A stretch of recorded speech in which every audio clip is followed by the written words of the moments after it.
Hey, what's up, everybody? It's Steve again, Harmless Rebel, and it's time to do another quick video.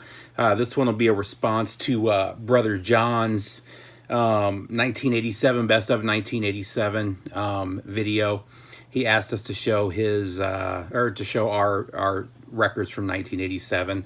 I tried to steer away from the common stuff that I know everybody's going to show. I also decided to, just for you, John, because I know it's your favorite, I'm going to do only country. I'm just kidding. But I was going to mix up the genres and then just decided not to. I decided to stick with metal. And I wanted to show some stuff that I think not a lot of people, if anybody, will be showing. I'm sure there's one or two in here that's going to get shown because these are all really great or really influential albums. But there's a couple that I know nobody else is going to show. So let's go ahead and start off with the album that kind of got this band out there outside of their local area. This is the second album, Steel and Starlight from Shock Paris. Really great metal album. One that I highly recommend checking out. The reason this one kind of got out there to the masses is because it was released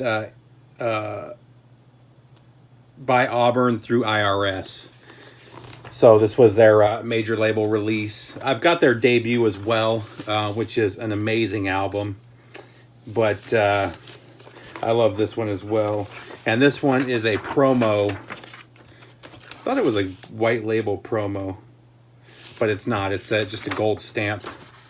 But still, this is one you guys can find out there. And again, I recommend picking up, if you ever see anything on Auburn Records, grab it, especially if you find it for a good price.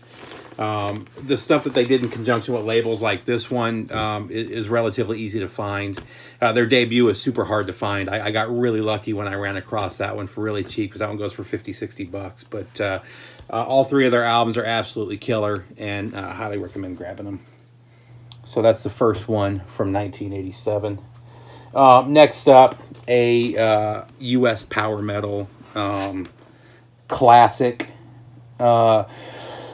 Absolutely love this album. I'll be amazed if nobody else shows this or has shown this, but this is my copy of Hall of the Mountain King from Sabotage.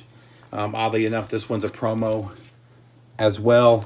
I did not plan it that way. This is another one that I found a few years ago for really cheap. I was really shocked at the price that I paid for it. But this is an absolute must-have album. Oh, there you go. I paid $9.99 for it. But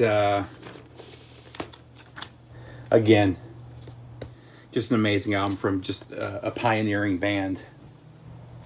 Next up, this is one that I am pretty much 100% sure nobody else is going to show. It's also a really good album. I'm sure that most people have not heard it. It's not easy to get a hold of. Original pressings go into the hundreds. I got it as part of a box set. The box set is, I'm not sure what they're going for now, but I'm pretty sure they're going in the mid hundreds. But this is where you start to really hear the beginning of this band's sound.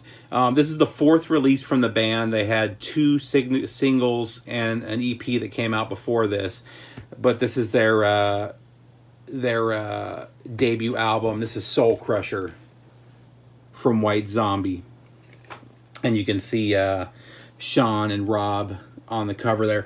This is when he was still going as going by Rob Straker. He wasn't Rob Zombie yet at this point. I can't remember if he did that on his second album or if it was Los Exorcisto where they did. On this album, they're still a noise band. They were more of a noise rock / punk band early on, and they still had that sound. But this is where you can really hear them start to come together as a band. Also, this is the first release where they started adding the horror movie sound effects into the music, which is something that they would become famous for and do on every album after this. But this is really where they kind of start to become a well-formed band, and it's a really killer album, especially the debut or the main song there, Rat Mouth. But if you're a White Zombie fan, if you're a hardcore groove metal White Zombie fan, you may not like this. But if you're also into punk, noise, rock, definitely worth checking out. Also, kind of a side note, I was reading about. I don't remember what I was reading. I don't remember if I was reading something on Nirvana, or if I was reading something about White Zombie. But you'll kind of hear a little bit of Nirvana in this album. Now, obviously, this came out in '87, years before Nirvana. Kurt Cobain has listed this album as one of his one of the huge influences on the sound that they would create. So that's kind of a cool little side note as well. So there you go, Soul Crusher from White Zombie. Next up, actually, let's go to a CD. I've shown this. I showed this maybe a year ago, but when you talk about '87, not only was this the band that really, or the album that really brought this band out into the world, this album by itself created an entire new genre of metal. So I thought that I had to list this. This is Under the Jolly Roger from Running Wild. This is the first pirate metal album. Not only that, it's one of the best pirate metal albums. I don't think any other band has done it as good as Running Wild did. A lot of people hated this initially. A lot of the Running Wild and the hardcore metalheads hated this initially because they went from the very dark satanic lyrics and imagery to the pirate imagery. But man, do they kill it. The guitar on here is phenomenal. It's just a killer album, and one that I highly recommend picking up. They just repressed them finally, so you can get them for a relatively good price. This one is if I remember, I can't remember if this is a German pressing. Oh no, this is the original U.S. pressing from '87. But originals go for crazy money, and again, this is one I kind of lucked into. Next up, and I'm doing 9. So John said you can do 19 for the year 1987, or you could do 8, or you could do 7, or you could do 9. What was it? Am I right? 19, 9, 8, or 7. Whatever. I'm doing 9. If I'm wrong, I'm wrong. Next up, this is the last CD I'll show. This was a huge band to me. I didn't get into this album until a few years later. It was their third album. This is their debut. Their debut LP anyway. They had an EP that came out before this, which I also have over there somewhere. Just an amazing band. This is a German pressing, an original German pressing, but this is R.I.P., the debut album from Tech Metal Masters, Coroner. If you're not familiar with the Coroner, they basically worked for Celtic Frost. They decided to go out on their own, start their own band. Tom from Celtic Frost actually did the lyrics on the EP before they decided to do the lyrics themselves. But just a killer thrash band. They weren't super technical on this one yet. This one is still more of a straight up thrash. The guitar is a little bit technical, but nothing like you would hear in subsequent albums. But still, if you're a thrash fan, it's a must-have. All of their albums are must-haves.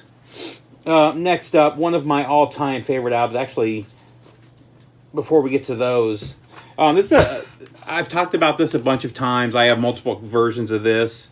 I absolutely love this album. A lot of people dislike this era of the band. If they haven't given this album a chance, they're really missing out. But this is Eternal Idol from Black Sabbath. Tony Martin era. Tony Martin kills it on here. I love this album, and actually I've got the other version. I can't remember who it was that did the vocals off the top of my head on the other version. But I've got the 2 LP version of this that has the original recording. Tony Martin came in late and they re-recorded it with him. But so I've got both versions of it, and they're both absolutely phenomenal. This is just an amazing album. Tony Iommi definitely killed it on that. So another one, if you haven't checked out yet. Honestly, you should have listened to every Black Sabbath album. Tony Martin, though, is a great vocalist, and he was just really his era with the band is just really underrated. Next up, again, these are two of this one in particular is one of my all-time favorite albums. I've talked about this before. This is an original Brazilian pressing that I picked up in Brazil the last time I was there, a year and a half ago, or the year before last. I'm sorry. I hated this album when I first heard it. I first heard this album in 89 or 90. And all through the 90s, I really didn't like this album, and I kind of threw it to the side. And then in the early 2000s, I pulled it out for whatever reason and started listening to it, and it really clicked with me. And now it's gone on to become one of my favorite albums, or definitely my favorite album from the band, but one of my favorite albums from the second wave of thrash. And this is Schizophrenia from Sepultura.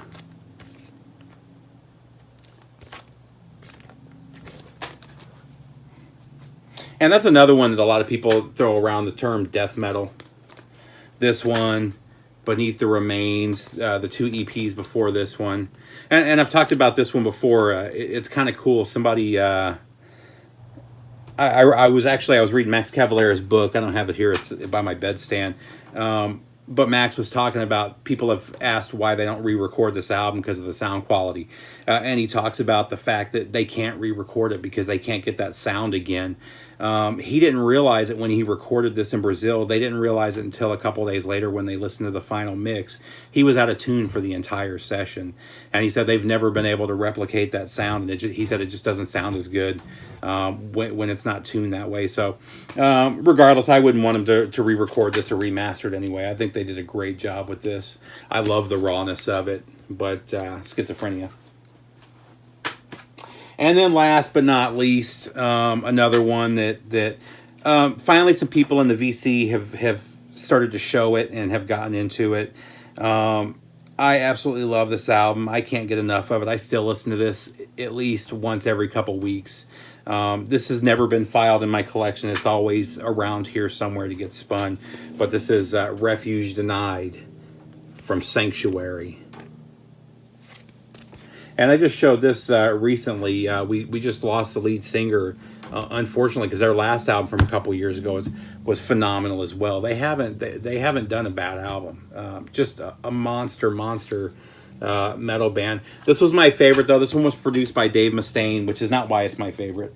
The vocals were absolutely phenomenal on this album, and unfortunately, he never went back to that. He had these amazing soaring vocals where he would hit these monster highs, and he just decided not to do that style anymore. He still had high vocals, but they never got up to that same level on subsequent albums, on the next two albums that they did on this one. So that's it though, guys. Subscribe to John if you're not subscribed. I'll put a link down below. Love you, brother. Take care.